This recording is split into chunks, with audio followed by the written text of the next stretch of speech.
যে চিন্তা ভাবনা করে। এই সময় কাজের মেয়েটা ফুলি আবার কোথায় গেল? ফুলি, ফুলি, আরে এই ফুলি তুই কোথায় গিয়ে মরলি? তাড়াতাড়ি এদিকে আয়।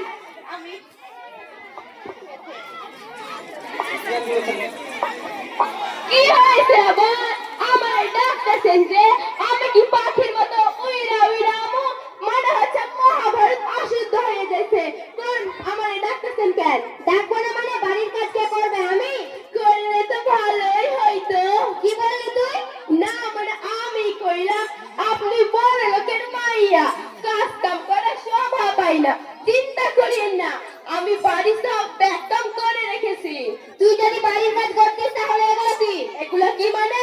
ও মা, আমার আপা আপনি এত বড় মিথ্যা কথা কেমনে বলেন? আমি বাড়ির কাজ কাম করি না? ভিন্ন বেলা উঠা ব্রেকফাস্ট বানাইলাম, ঘর জামা ধুইলাম, থালা বাসন ধুইলাম। একটা কেডা করছে? আপনি করছেন? কি বললি তুই?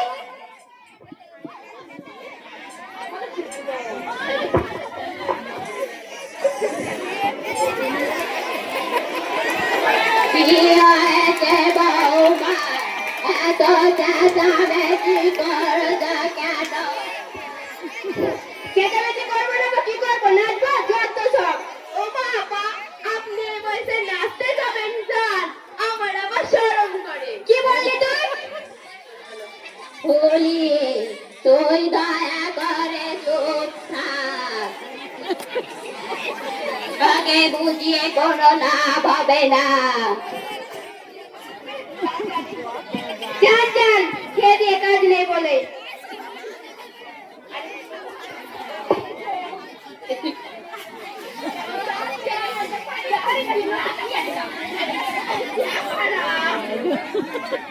বলি তুই দয়া করে চুপ থাক। বৌমা, তুমি ওর কথাই কিছু মনে করো না। আসলে কয়েকদিন যাবৎ আমার শরীরটা বেশ অসুস্থ। তুমি চিন্তা করো না, আমি সুস্থ হলে সব কাজ করে দেব। তবু বাড়ির পরিবেশ নষ্ট করো না। কি বললেন? আমি বাড়ির পরিবেশ নষ্ট করি? আমি আর এই বাড়িতেই থাকবো না। হ্যাঁ, যান যান, থাকা লাগবে না আপনার এই বাড়িতে। ফুলিমা, তুই চুপ থাক। যান যান, খেয়ে কাজ নেই বলে। ও মা, আপা আপনার এই মত কোনো কাজেই লাগবে না, কারণ আপনি তো কোনো কাজই করেন না। হ্যাঁ, কি বললি? ফুলিমা, তুই দয়া করে চুপ থাক মা, ওকে বুঝে কোনো লাভ হবে না। থেকে বের করে দিবি। কিন্তু মা, যদি ফুলিকে যদি বাড়ি থেকে বের করে দিই তাহলে বাড়ির কাজ কে করবে?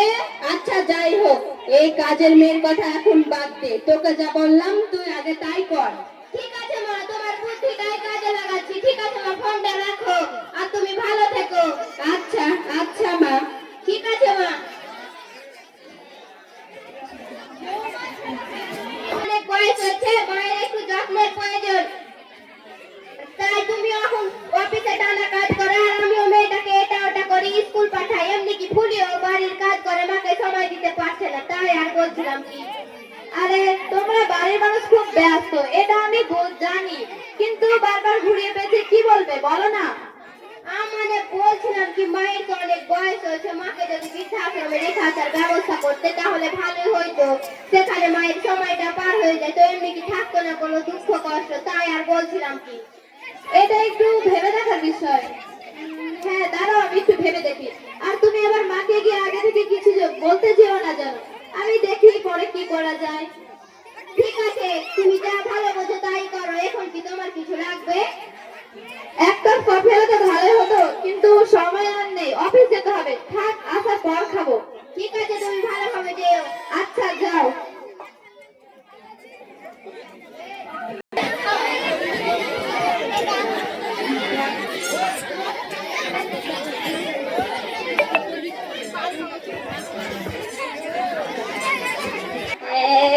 দাদু ভাই, ওষুধ খেলাম, বসো বসো।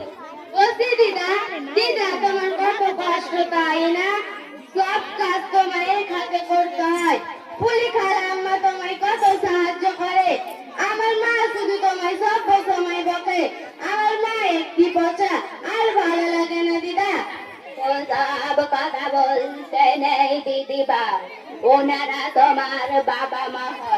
গুরুজন হন, শুনলে যে কষ্ট পাবেন। কি বলো তুমি? কেন তোমার কষ্ট হয় না? সব কাজে থাকো করে তোমার কষ্ট হয় না? ও সব কিছু না দিদি ভাই, ও সব কিছু না। তুমি মিথ্যে বলছো, আমি জানি তোমার কত কষ্ট হয়। মোটেও না, মোটেও না। ওই যে দেখো বাবা এসে পড়েছে। বাবাকে যে তোমার সাথে মা খারাপ ব্যবহার করে সব বাবাকে বলে দিবা। আমি এখন যাই দিদা। আচ্ছা দাদু ভাই। তোমার শরীরটা ভালো আছে তো মা? এই তো আছি। আমার ছেলেটা আজ মস্ত বড় অফিসার। আমার ভালো মন্দ খোঁজ খবর নেওয়ার সময়টাও তো নেই তার কাছে বর্তমানে। না মা, তুমি ভুল বলছো। ইদানিং হয়েছে কি, অফিসের কাজের চাপটা না অনেক বেড়ে গেছে, তাই আর কি অবসর সময় পাচ্ছি না। ঠিক আছে, চিন্তা করিস না, মন দিয়ে কাজ কর। তোমাকে নিয়ে চিন্তা করবো না মানে? আমার মূল চিন্তা তোমাকে নিয়ে মা। আমাকে নিয়ে আবার কিসের চিন্তা বাবা? না মা, মানে হয়েছে কি, ব্যাপারটা হচ্ছে কি, তোমাকে না জানিয়ে একটা সিদ্ধান্ত নিয়ে নিয়েছি। ভাবছি কি বাসাটা একটু চেঞ্জ করব। আর তুমি তো জানো চেঞ্জ করতে হলে কত ঝামেলার সম্মুখীন হতে হয়। তোমার এমনিতেই বয়স, তার উপর অসুস্থ, এই ঝামেলার সম্মুখীন হলে তো তুমি আরো অসুস্থ হয়ে পড়বে। তাই ভাবছিলাম কি এই পাশে আমার এক বন্ধুর বাসা আছে, যতদিন বাসা চেঞ্জ করতে সময় লাগবে ততদিন ওই বন্ধুর বাসাতেই রাখবো। পরে বাসা চেঞ্জ করা হয়ে গেলে আবার নিয়ে চলে আসবো। তুই যা ভালো বুঝিস বাবা, তুই যা ভালো বুঝিস।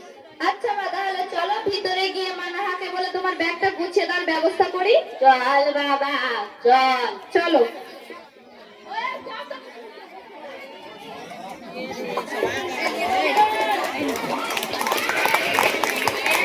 আরে সাথে হবে না, শেষ হয়নি এখন। সমস্যা নেই। বলছি পুলিটাকে তো কোথাও দেখতে পাচ্ছি না, কোথায় ও? আসলে মা ফুলিকে একটু বাজারে পাঠিয়েছিলাম, ও আসলে আপনার সাথে কথা বলিয়ে দেবো। আচ্ছা ঠিক আছে। আর শোনো, নাতিনিটার খেয়াল রেখো, ওর যত্ন নেবে। আর ফুলি আসলে তুমি তাকে বলে দিও। জি মা। এখন আমি যাই, ভালো থেকো বৌমা। ঠিক আছে মা, সাবধানে যাবেন। আর রোহিত, তুমি আমাকে বলছো ওখানে একটা ফোন দেবে। হ্যাঁ হ্যাঁ, ফোন দেবো। দেখি মা, ব্যাগটা দেখি, তোমার নিয়ে যেতে কষ্ট হবে। এই নে বাবা, চল। হাততালি কই?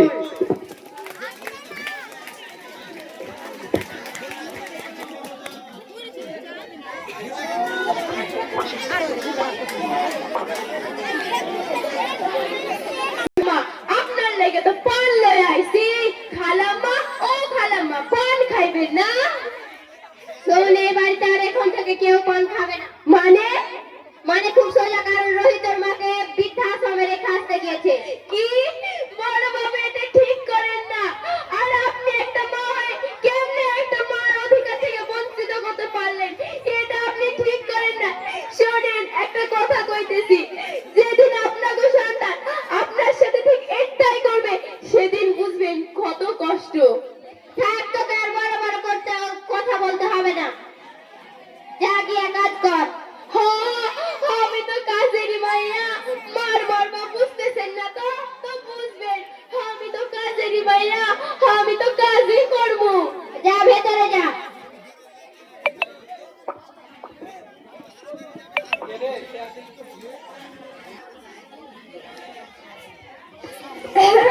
আসসালামু আলাইকুম।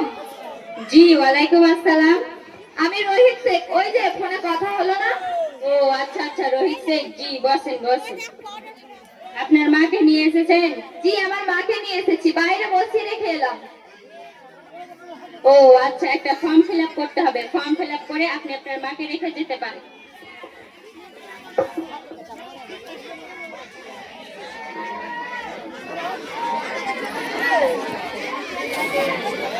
আপনার মায়ের নাম? রহিমা বেগম। ওনার বয়স? 47। ঠিক আছে, হয়ে গেছে। এবার আপনি আপনার মাকে নিয়ে ভিতরে 5 নাম্বার রুমে গিয়ে রেখে আসুন, তাহলেই হয়ে যাবে। জি জি, থ্যাংক ইউ থ্যাংক ইউ। দেখি আসমা, তোমাকে ভিতরে আমি ছেড়ে দিয়ে আসি।